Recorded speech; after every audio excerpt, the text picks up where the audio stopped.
Hey folks, welcome back to the Mind of Matter YouTube channel. I am going to replace the brake fluid front and rear on my Zero FX dirt bike today. If you've watched the channel recently, you've noticed I just bought this bike, and when I bought it, I noticed the brake fluid was looking pretty gross. It's even browner than it looks on camera. So I've decided, not just because it's low, not just because it's brown, but it's just good practice to replace the brake fluid on any vehicle that has it every year or two. So I'm going to replace it. So today we're going to need an 8mm box end wrench. I highly recommend using this side. Don't use the open end. You could strip the hex head on these caliper drains if you use the open end. So definitely use the box end, 8mm. A funnel with a very thin end. All my stuff is car shaped, so I don't really have a tiny funnel, but that one's probably good enough to fit into this reservoir down here.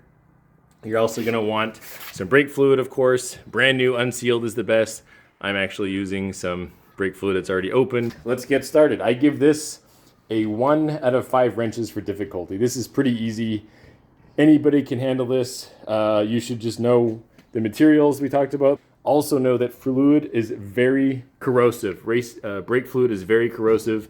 You don't want to get this on your hands, in your eyes, on the paint, on anything that's finished, anything biological. Keep it away. Brake fluid is probably the worst automotive fluid out there. It's gross. So be very careful handling it. You don't want to damage your bike or damage your body. So you're going to want to put the box end on the drain plug first. Loosen this up here. I'm going to loosen this so it drains out easier. And you're going to want to keep this topped up. See, the level's already gone down from what's left. I want to keep this topped up with fresh new fluid. So put this cap somewhere where you're not going to lose it. And I'm going to top it up real quick.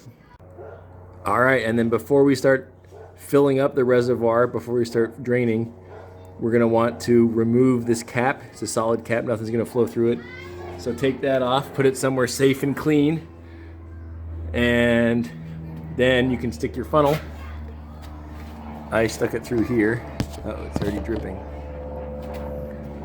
And it's huge, this funnel, but I don't really have anything, I don't really have anything car size or a bike size, so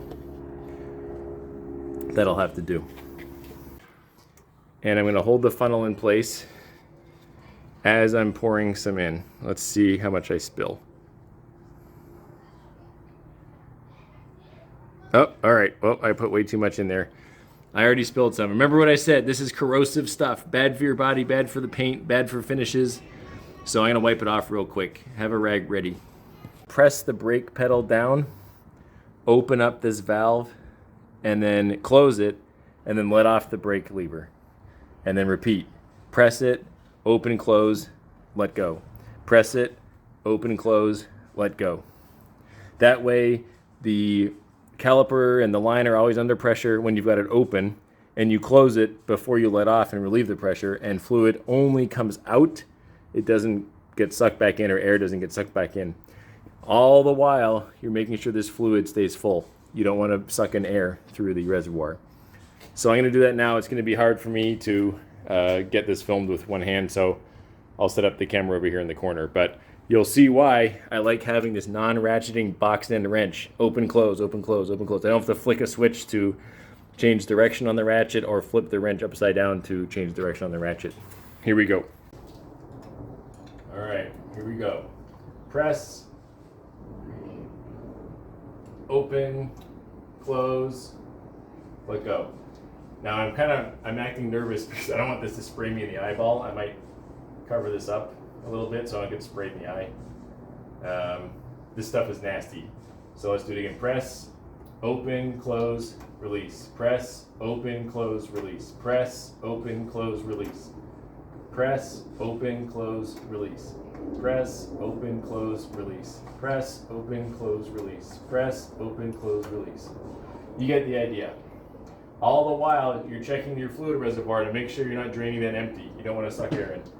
Over and over again. Press, open, close, release. You want it to come out clear. So what you could do is drain this into a separate container and then compare it to new fluid that you're pulling out now. And that way you know you've got it. However, this reservoir and line is so short, I'm pretty sure we got it all. I might do like one more round just to be sure, but it doesn't take much to drain this stuff out. All right, you want to do that until this brake lever feels firm, at least as good as it was before you started this, if not probably better. If it feels soft or squishy, it's not working. You're probably got air bubbles in there. So make sure that this is firm, and later we'll test the braking to make sure that works properly, of course. But we're constantly pumping, releasing and closing, and then letting go until it feels firm, all the while making sure the fluid stays filled. So I'm going to fill it up now.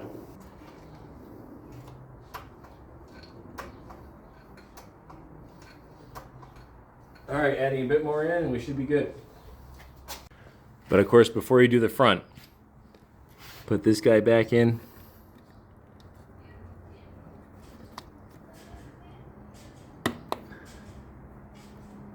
And of course the cap.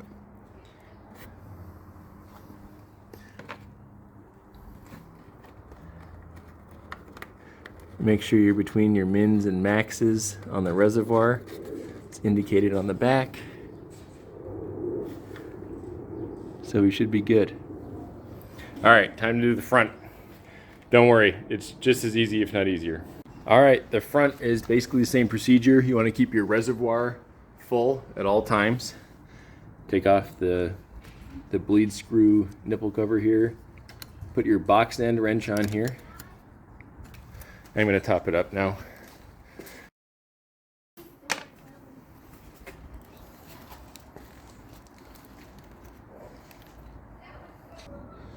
All right,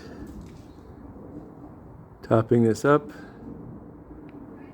No funnel involved, so that's nice.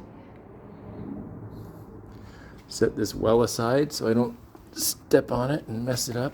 I like to crack this open, pull down the brake lever, and then squirt it out, actively squirt it out, and then seal it up while I'm still holding down the brake. Let go of the brake, open it up again, squeeze it out, close it, let go of the brake over and over again, just to make sure you build up the pressure for the brake, and make sure that you're getting all the fluid out. It's going to be hard for me to hold the camera while I do that. I'll need both hands, so I'm going to try and set it up over here. Before you start this, get a feel for what pressure the brake lever has. What feels normal. That way, when you're bleeding it, you can test when you're done. Does that pressure feel normal for the front brake? Or is it soft and I've got air bubbles in there, I did something wrong? I'm going to top it up. All right, this feels pretty good. I'm just going to put the little cover on there and give the bike a quick push and see how it feels, but I'm guessing we're good. Yeah, feels great. Feels like it did before, but that's fine. You still got the old fluid out of there, and you still got the moisture out of there, which is bad. As fluid ages, it absorbs moisture and water, and that's bad for your brake lines, calipers, seals, all that stuff. So we've replaced the fluid, got all the water out of there. Now it's got fresh, water-free fluid in there, and the brake pedal or the brake lever still feels okay. So I think we're good on the front, and that means we can button it up and finish up this project. Thanks for watching another Mind and Matter YouTube channel video. There'll be more videos coming up with my bikes, my trucks, my road trips, even some boats this summer, I hope. And appreciate you guys watching. Check out my other videos on my old BMW F650 Dakar, Honda XL250S, and a whole bunch of four-wheeled vehicles as well. Oh, and for cleanup, I like to just get something out of the recycling bin, put it through the hose, drain it into whatever used bottle of oil or milk jug or whatever I have, and seal it up, and then take it to like Pep Boys or AutoZone or other places that take used motor oil. My village also has a hazardous waste day where you can drop this stuff off in those events as well. So don't put it down the drain, please. You drink the water. Why would you want to do that? Thanks for watching.